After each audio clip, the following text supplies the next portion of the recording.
Hace una semana leí toda la colección de Immortal Hulk para responder la siguiente pregunta: ¿por qué esta historia se siente tan fresca y qué hizo para convertirse en un clásico moderno instantáneo? Eso lo repasaremos en este video. Antes de comenzar, si te gusta mi contenido, dale like y sígueme activando la campanita, ya que eso me ayudaría bastante, y sígueme en mis otras redes sociales. Ahora sí, empecemos con el video. La serie Immortal Hulk ha sido una de las mejores etapas que ha tenido el personaje, no solo porque regresó a Bruce Banner el foco principal, sino por su combinación de terror, horror psicológico y una profunda exploración del personaje. Profundizamos en quién es realmente Bruce Banner y su conexión con Hulk, explorando sus demonios internos y el concepto de que Hulk es un avatar del infierno. No es un secreto que durante la etapa All Different muchos lectores se alejaron de Marvel, ya que esta iniciativa buscaba presentar nuevos personajes ocupando el manto de héroes ya clásicos, y ahí surgieron personajes como Ironheart, Miss Marvel y Sam Wilson como el Capitán América. Aunque algunos de estos personajes fueron bien recibidos, muchos fans sintieron que Marvel estaba desplazando a los héroes clásicos. En esta etapa también apareció Amadeus Cho, quien adquirió radiación gamma y se convirtió en su propia versión de Hulk, protagonizando las historias del Gigante Esmeralda. Pero para que Cho fuera el centro de atención, Marvel decidió apartar a Bruce Banner de la ecuación. Así llegamos al 2015 con el evento Civil War 2. El conflicto giraba en torno a un inhumano capaz de ver el futuro. Carol Danvers quería usar estas visiones para arrestar a las personas antes de que cometieran crímenes, mientras que Tony Stark consideraba que era injusto juzgar a alguien por acciones que no ha cometido. Una de estas visiones mostraba a Hulk perdiendo el control. Ambos equipos se dirigieron con Bruce Banner, pero antes de que algo ocurriera, Clint Barton mató a Bruce Banner con una flecha gamma, así terminando con la vida de Bruce Banner hasta el año de 2018. El escritor de la nueva serie fue Al Ewing, famoso en Marvel porque ya había ganado la confianza de los fans con Loki, agente de Asgard, y Thanos, pero no tenía una tarea fácil, ya que tenía que devolver el foco central a Bruce Banner y hacer que los lectores quisieran leer más al Gigante Esmeralda. La serie Immortal Hulk en sus primeros números se alejó completamente de lo que conocemos como una historia de superhéroe, ya que utiliza diferentes elementos para transformarlo en una historia de terror, horror psicológico, cósmico e incluso con algunos simbolismos religiosos. También hay que agregar el body horror que maneja la serie gracias al espectacular trabajo de Joe Bennett, donde nos presentan transformaciones gamma más grotescas y originales, en ocasiones con un estilo Lovecraftiano, que también esto nos sirve para mostrarnos el precio de la inmortalidad, que esto lo voy a explicar un poco más adelante. Pero más que nada, esta historia es un proceso de recuperación de Bruce Banner dividido en 3 etapas durante los 50 números de Immortal Hulk. La primera siendo huir, el cual vemos como Bruce Banner no quiere saber nada, ya que así siente que protege a todos sus seres queridos, y como Hulk aparece para eliminar un problema y seguir adelante. Esto lo vemos en el primer número, donde un ladrón llamado Tony mató a Bruce y a una niña por accidente. A pesar de que posteriormente vemos que está arrepentido y lo hizo para ayudar a su esposa e hija, Hulk aparece enfrente de él y le dice: Sandra Ann Butchers tenía 12 años. Aunque Tommy ruega que Hulk lo perdone, solo dice: no soy malo. ¿O sí? Hulk responde: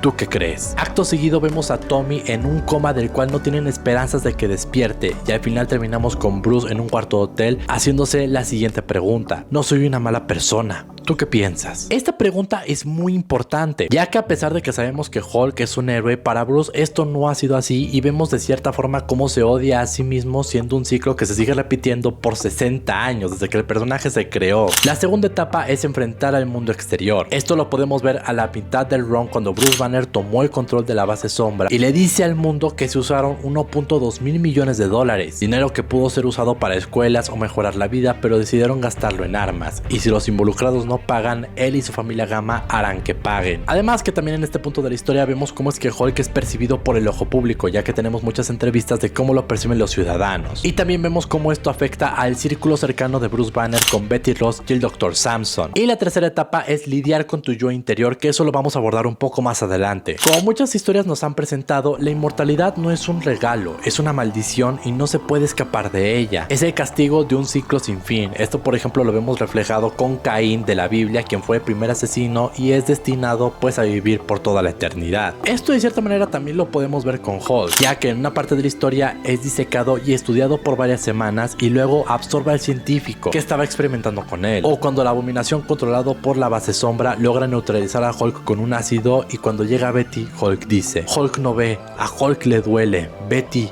ayuda. Esto va acompañado con uno de los conceptos que nació junto con la serie, que es la Puerta Verde, un portal entre la vida y la muerte para los mutados Gamma, que nos remonta desde el primer número de Hulk, donde nos explican que Bruce Banner puede morir, pero cada vez que esto ocurre, una puerta verde se abre, siendo una conexión con la Tierra y el lugar que está por debajo de todo. Y en menos de lo que Bruce recuerda, Hulk ya está vivo y está caminando con nosotros. Pero para los mutados Gamma, esto también es una conexión con One Below All, la contraparte de One Above All, o sea, el ser que está por debajo de todo, siendo una especie de anticristo en la historia, y los seres Gamma son sus apóstoles en toda esta historia. Y también se nos quiere demostrar que, a pesar de que también es un infierno, también el lugar que está por debajo de todo sirve como una especie de purgatorio. Los reencarnados aún cargan con el dolor de su pasado, que este es uno de los puntos más importantes, ya que nos refleja la dualidad entre la vida y la muerte. Aparte de que no solo se va tu cuerpo, sino que cargas con todos los trastornos psicológicos que tú llevas. Esto lo vemos en el arco Hulk en el infierno, cuando Hulk y la reportera Maggie son transportados al infierno gracias al hombre absorbente. Vemos como en el camino para recuperar a Bruce, Hulk se encuentra con el cuerpo sin vida de Rick Jones y al general Ross, la versión que lo odiaba a más no poder. Junto con esto le dice a Hulk todos los aspectos negativos que tiene. El gigante verde entra en un arranque de ira, donde solo desea quitarle la vida a alguien que ya no existe. En este arco, tanto Bruce como Hulk fueron separados y Bruce se encuentra capturado por el avatar del que está por debajo de todo, Brian Banner, su padre. Cuando Peter David escribió el título de Hulk, pudimos observar todo el trastorno psicológico de Bruce Banner. El por qué Hulk actuaba como un niño es porque nació de la idea de que un niño siempre quiso proteger a su madre. ¿Cómo quería descargar toda la furia que sentía con su padre, que hacía de su vida un infierno? Pero en Immortal Hulk llevamos este concepto un poco más allá, ya que antes de crear a Hulk, el pequeño Bruce Banner estaba aterrado por todos los abusos físicos y psicológicos que le provocaba su padre, y al no tener a su madre, el pobre Bruce se quedó solo, y en la perturbada mente del pequeño Bruce se creó al Devil Hulk. Esta versión es más como un padre para el niño, y vemos cómo es el mejor padre que Bruce pudo tener, e incluso mejor que Ryan, que incluso en muchas partes de la historia siempre dice: si le hiciste daño a Banner, me haces enojar a mí. Pero con todo lo que sufrió el pequeño Bruce, se nos explica que nunca pudo liberar esa ira contra su padre. En varios paneles se nos muestra cómo Bruce se reprime y solo golpea con furia cualquier objeto que tenga cerca. Eso hasta que por accidente Bruce le terminó quitando la vida a su propio padre. Como tanta ira reprimida se terminó saliendo, pero también llegó a tener aún más por la persona responsable de haber acabado con la vida de un familiar. Bruce tiene muchas personalidades que se nos explican su trasfondo psicológico, pero ¿qué hay de Joe Fixit? Esta versión de Hulk es de color gris y muchos lo recuerdan por ser el mafioso de Las Vegas, pero cuando lo vemos por primera vez en Immortal Hulk es ayudando a Bruce en el cuerpo de Banner, y es de mucha ayuda para nuestro protagonista, siendo más un consejero que un luchador, y un gran contraste con el Devil Hulk. La razón del por qué lo vemos así es porque en este punto de la historia el Devil Hulk estaba tomando totalmente la psicología de Bruce, y esto hace imposible que al menos Joe pudiera transformarse. Además que con esta forma Joe ayuda a Bruce en muchas ocasiones, como cuando escapó de la base Sombra para pasar desapercibido, eso también gracias a la experiencia que Joe tuvo en la mafia. Además que nos explican cómo es que Joe surgió de la psicología de Bruce. Cuando el pequeño Bruce Banner veía una película de la mafia en blanco y negro, le dio una idea de lo que era ser adulto, personas que soportaban el dolor,